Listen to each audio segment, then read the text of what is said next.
அந்த ஊர் மகாராஜன் சகிக்க முடியாத வியப்போடும் திகைப்போடும் அங்கு நடந்த விஷயங்களை கடைசி வரையில் கவனித்திருந்தும் பிணம் திருப்பிவிடப்பட்டதை கண்டு உடனே சேவகர்களை பார்த்த, ஐயா சேவகர்களே, நீங்கள் இருதிறத்தாரும் பேசிக் கொண்டதை எல்லாம் நான் கவனித்து கேட்டுக்கொண்டிருந்தேன். உங்கள் பேரிலும் தப்பிதமில்லை, அவர்கள் பேரிலும் தப்பிதமில்லை. திவான் ஏற்படுத்திய இந்த வரி உத்தரவு நியாயமானதோ அநியாயமானதோ என்பதை ஆராய்ச்சி செய்ய உங்களுக்கு அதிகாரமில்லை. ஆகையால் நீங்கள் தாட்சணியமின்றி உங்களுடைய கடமையை செலுத்தியது நியாயமான காரியமே. அதுபோல அவர்கள் சொல்வதும் நியாயமாகவே படுகிறது. அனாதையாக நாரி கிடந்த ஒரு பிணத்தை பொதுஜன நன்மையை கருதி அவர்கள் எடுத்து வந்ததை குறித்து அவர்களை பாராட்டி புகழ்ந்து அவர்களுக்கு சன்மானம் செய்ய வேண்டுவது நியாயமாக இருக்க, அவர்களிடம் வரிப்பணம் கேட்பதும் பிணத்தை மறுபடி ஊருக்குள் தூக்கி கொண்டு போக சொல்வதும் தர்மம் அல்ல. எனக்கு ஒரு யோசனை தோன்றுகிறது. இந்த ஊர் மகாராஜன் இம்மாதிரி பிணத்திற்கு வரி போட வேண்டும் என்று ஒரு நாளும் உத்தரவு செய்திருக்க மாட்டார் என்று நினைக்கிறேன். நானும் இந்த ஊர் மகாராஜனுக்கு சொந்தக்காரன் தான். அவருடைய மனப்போக்கு எனக்கு நன்றாக தெரியும். அநேகமாய் இந்த உத்தரவை திவான் தான் பிறப்பித்திருக்க வேண்டும். அவர் இந்த உத்தரவை பிறப்பித்த காலத்தில் இப்படி அனாதையாக இருப்பவர்களிடம் வரி விதிக்க வேண்டாம் என்று உத்தரவு செய்ய வேண்டும் என்ற எண்ணம் அவருடைய மனசில் பட்டிருக்காது என்றே நினைக்கிறேன்.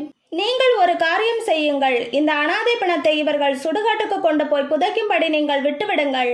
நான் உடனே திவானிடம் போய் இதை பற்றி விசாரித்து இப்பொழுதே இங்கே நடந்த விஷயங்களை தெரிவித்து இதற்கு தக்க புதிய உத்தரவுகளை பிறப்பிக்க ஏற்பாடு செய்கிறேன். இப்போது இந்த பிணத்தை புதைக்க நீங்கள் அனுமதி கொடுத்ததை பற்றி உங்கள் மேல் குற்றம் ஏற்படாதபடி நான் பார்த்து கொள்கிறேன் என்றார். அதை கேட்ட சேவகர்களுள் ஒருவன், ஐயா, அந்த வம்பெல்லாம் எங்களுக்கு வேண்டாம். யாரோ வழியில் போகிறவராகி உம்முடைய பேச்சை கேட்டுக்கொண்டு நாங்கள் பிணத்தை விட்டு பிறகு துன்பத்தில் மாட்டிக்கொள்ள இஷ்டமில்லை. நீர் இப்போது சொல்லுகிறபடி திவானிடம் போய் உத்தரவு பிறப்பிக்க சொல்லுவீர் என்பதை நாங்கள் எப்படி நிச்சயமாக நம்புகிறது? இவர்களுக்கு நாங்கள் அனுமதி கொடுத்த பிறகு நீர் உம்முடைய பாட்டில் உம்முடைய வீட்டுக்கு போய்விட்டால் நாங்கள் என்ன செய்கிறது? அதெல்லாம் பலியாது. நீர் உம்முடைய பாட்டை பார்த்து கொண்டு போம். நீர் மகாராஜனுடைய சொந்தக்காரரா இருந்தாலும் சரி அல்லது மகாராஜனாகவே இருந்தாலும் சரி, உம்முடைய பேச்சை ஆதாரமாக வைத்துக்கொண்டு சர்க்கார் உத்தரவை மீறி நடக்க எங்களுக்கு இஷ்டம் இல்லை. உமக்கு அவ்வளவு அக்கறை இருந்தால் நீரே அந்த ஒரு பணத்தை கொடுத்துவிட்டு பிறகு அது அரண்மனை கஜானாவில் இருந்து வசூலித்துக் கொள்ளும். அல்லது உம்மிடம் இப்போது பணம் இல்லையானால் இவர்கள் இவ்விடத்திலேயே பிணத்தை வைத்துக் கொண்டு இருக்கும்படி செய்துவிட்டு உடனே நீர் ஊருக்குள் போய் திவானுடைய உத்தரவையோ அல்லது வரி பணத்தையோ கொண்டு வந்து சேரும்.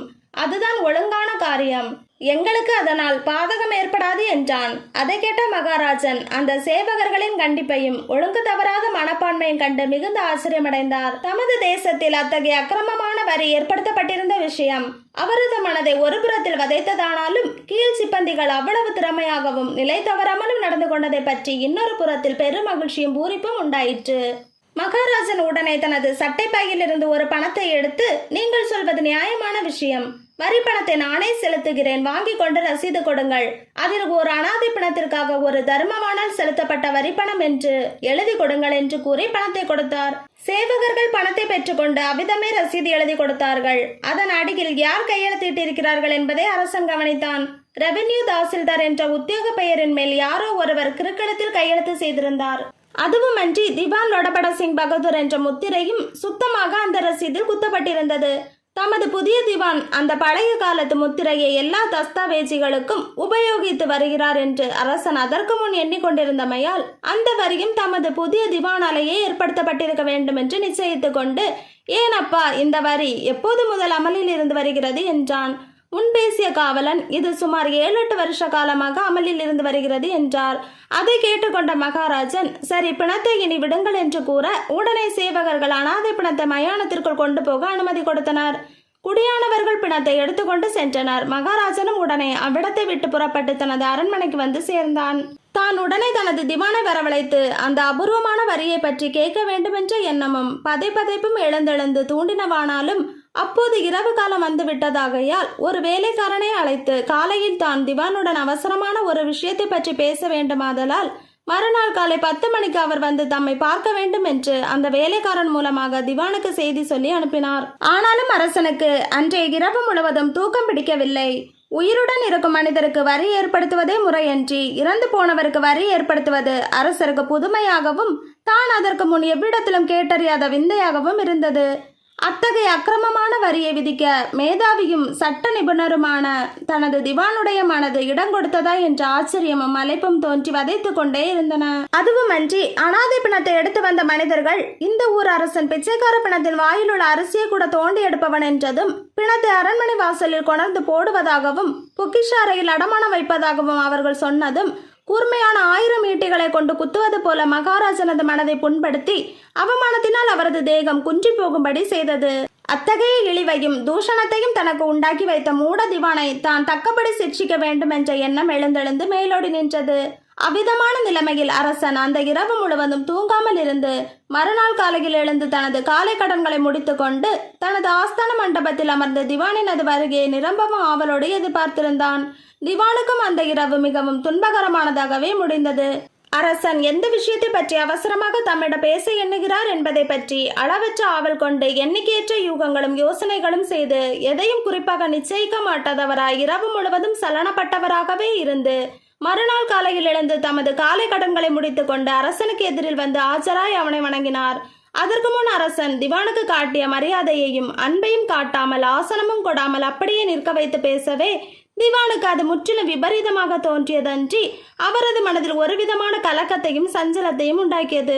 தாம் ஏதேனும் தவறு செய்து விட்டதாக எவரேனும் அரசனிடம் விண்ணப்பம் செய்து கொண்டிருப்பதனால் தான் அரசன் தம்மை அவ்வாறு அருவருப்போடும் அவமரியாதையோடும் நடத்துகிறார் என்று நிச்சயித்து கொண்டு அவன் என்ன சொல்ல போகிறானோ என்று அவனது சமூகத்தை எதிர்பார்த்திருக்க மகாராஜன் திவானை நோக்கி, ஐயா திவானே, நம்முடைய ராஜ்யத்தில் வரிகள் விதிக்கப்பட்டிருக்கும் விஷயத்தில் எனக்கு முக்கியமான 2-3 சந்தேகங்கள் தோன்றியிருக்கின்றன.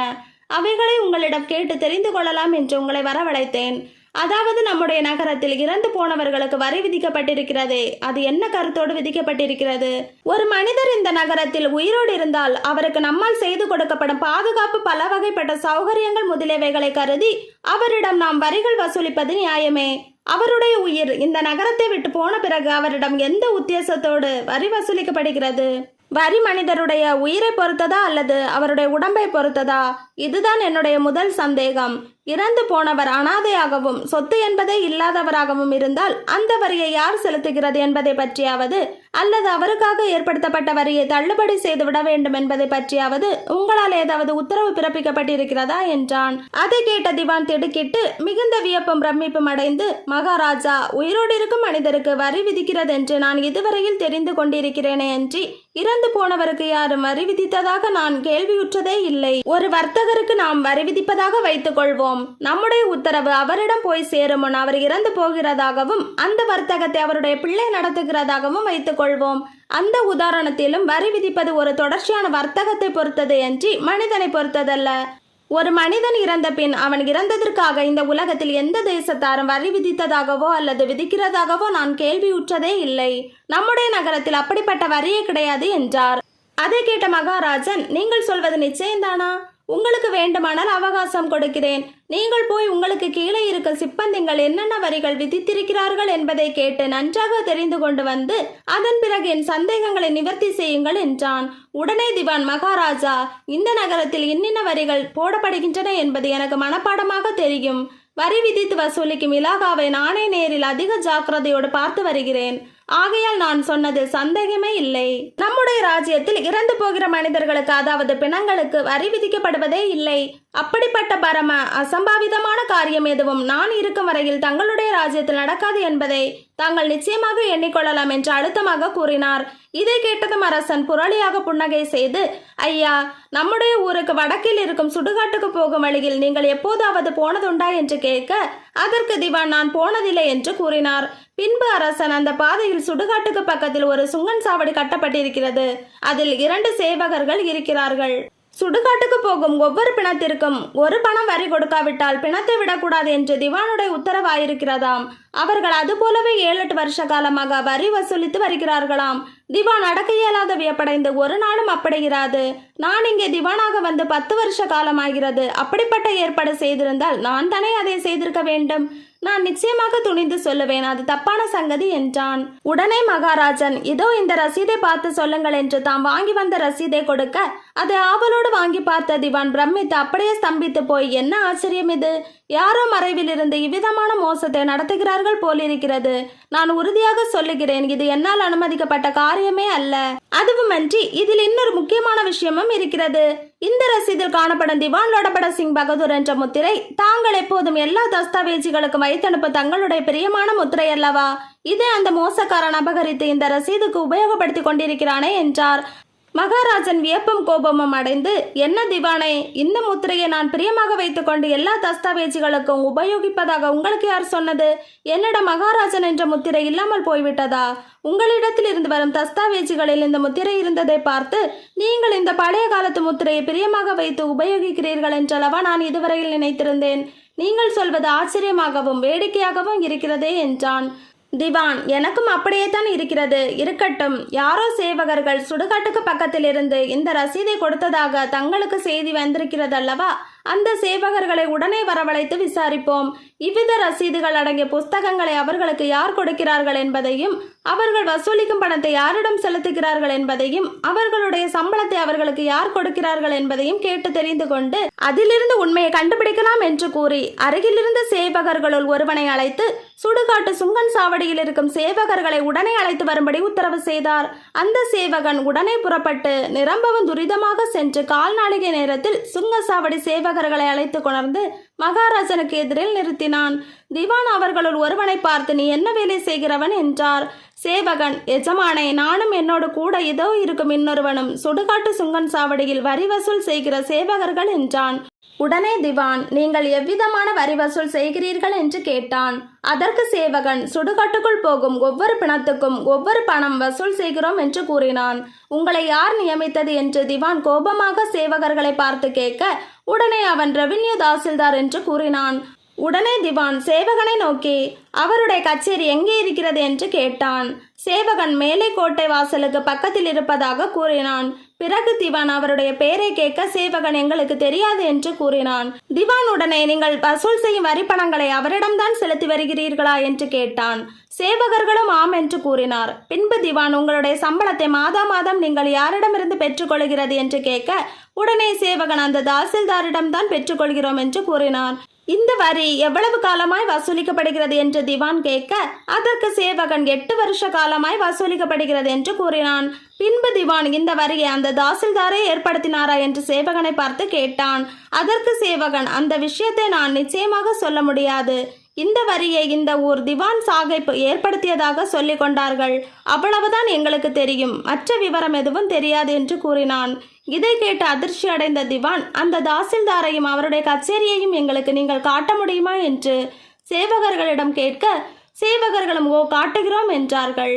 அந்த வரலாற்றை கேட்ட திவான் மட்டற்ற வியப்பும் கலக்கமும் அடைந்து நடுக்கத்தோடு மகாராஜனை பார்த்து, மகாராஜாவை, இவன் சொல்வது நிரம்பவும் விபரீதமான தகவலாய் இருக்கிறது. எனக்கு கீழே இருந்து வேலை பார்க்கும் ரெவின்யூ தாசில்தாருடைய கச்சேரி நம்முடைய அரண்மனையின் வடபாகத்தில் உள்ள என் கச்சேரியிலேயே இருக்கிறது. இது மேலக்கோட்டை வாசலுக்கு பக்கத்தில் இருக்கிறது என்று இவன் சொல்லுகிறான். நான் உடனே புறப்பட்டு நேரில் அங்கே போய் பார்த்து உண்மையை தெரிந்து கொண்டு வந்து சேருகிறேன். தாங்கள் எனக்கு அனுமதி கொடுங்கள் என்றார். அரசனும் அளவற்ற பிரமிப்பும் கலக்கமும் ஆவலும் கொண்டு, சரி, நானும் வருகிறேன், அந்த அதிசயத்தை நானும் நேரில் வந்து பார்க்க வேண்டும் என்று கூறிய வண்ணம் தனது ஆசனத்தை விட்டு துடியாக எழுந்தார். உடனே திவான் முதலிய மற்றவரும் புறப்பட ஏராளமான சேவக பரிவாரங்களோடு மகாராஜன் முதலியோர் மேலக்கோட்டை வாசலுக்கு அருகில் போய் சேர்ந்தனர். சுடுகாட்டு சுங்கசாவடி சேவகர்கள் அவ்விடத்தில் இருந்த ஒரு பிரம்மாண்டமான கட்டிடத்தை காட்ட அதற்குள் திவான் முதலிய எல்லோரும் நுழைந்தனர். அந்த கட்டிடம் வெளிப்பார்வைக்கு சிறியதாக காணப்பட்டதானாலும் உள்பக்கத்தில் அது ஒரு பெருத்த அரண்மனை போல அரைக்கால் மைல் நீள அகலம் பரவிய கெட்டியான கட்டிடமாக இருந்தது. அதன் உள்பக்கம் முழுவதும் சிறிய சிறிய மண்டபங்களாக பிரித்து கட்டப்பட்டிருந்தது. அத்தகைய மண்டபங்கள் 100 கணக்கில் காணப்பட்டன. ஒவ்வொரு மண்டபத்தின் முற்புறத்திலும் குடி தண்ணீர் இலாகா, தொழில் வரி இலாகா, உத்தியோக வரி இலாகா, பிண வரி இலாகா, திவான் லோடபட சிங் முத்திரை வரி இலாகா என்ற விலாசங்கள் எழுதப்பட்டிருந்தன. அங்கே காணப்பட்ட மண்டபங்களில் அவ்வாறு 100 கணக்கான வெவ்வேறு இலாகாக்கள் இருந்தன. ஒவ்வொரு மண்டபத்திலும் சுமார் 200 குமஸ்தாக்களும் அவர்களுக்கு தலைவர் ஒருவரும் காணப்பட்டனர். எல்லா மண்டபங்களுக்கும் இடையில் நடுநாயகம் போல் விளங்கிய பிரம்மாண்டமான ஒரு பெரிய மகாலில் திண்டு திவாசிகள் நிறைந்த உன்னதமான ஆசனத்தின் மீது ரெவின்யூ தாசில்தார் ஆடம்பரமாக அமர்ந்திருந்தார். அவருக்கு அருகில் கை கட்டி வாய் புதைத்து எண்ணிக்கையற்ற குமஸ்தாக்களும் சேவகர்களும் வணக்கமாக நின்று கொண்டிருந்தனர். அவருடைய ஆசனத்திற்கு மேல் காணப்பட்ட முத்து குஞ்சங்கள் நிறைந்த பங்காவை பல சேவகர்கள் இழுத்து கொண்டிருந்தனர். வேறு சிலர் விசிறி, வெண்சாமரை முதலியவற்றை வைத்து வீசி கொண்டிருந்தனர். மகாராஜனும் திவானும் மற்றவர்களும் அந்த இடத்தை அடையவே அவர்கள் இன்னார் என்பதை அறிந்து கொண்ட தாசில்தார் முதலிய எல்லோரும் குபீரென்று எழுந்து நிரம்பவும் பணிவாக குனிந்து மகாராஜன் முதலியோருக்கு நமஸ்காரம் செய்து கைகட்டி மரியாதையாக நின்றனர்.